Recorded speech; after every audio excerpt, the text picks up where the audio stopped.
One of Hurricane Michael's survivors says his city looks like an atomic bomb hit it. Florida's Panhandle is one huge disaster zone after catastrophic winds, heavy rain, and devastating storm surge.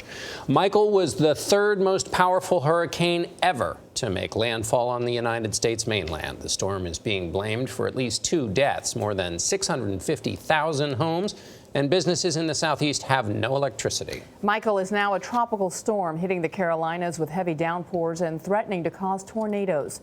It's moving northeast with top winds of 50 miles per hour. Our team of correspondents is spread across the region, and CBS Evening News anchor Jeff Glor is leading our coverage from Panama City Beach, Florida. Jeff, good morning.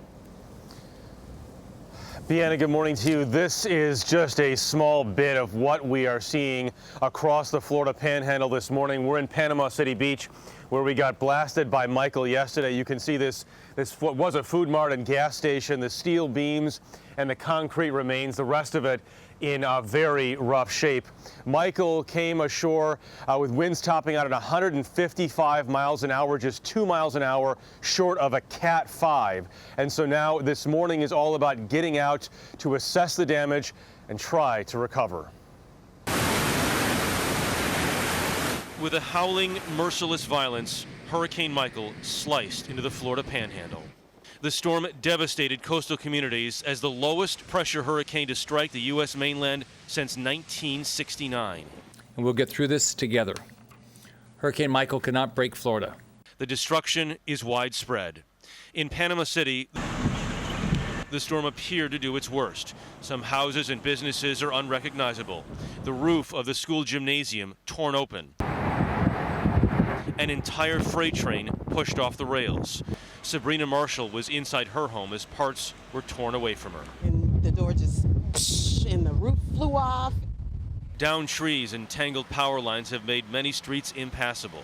I was in a bunker, almost a bunker, and just prayers. At Tyndall Air Force Base near Panama City, the damage is extensive. An entire roof was stripped from an aircraft hangar. Overturned trucks and debris litter the tarmac.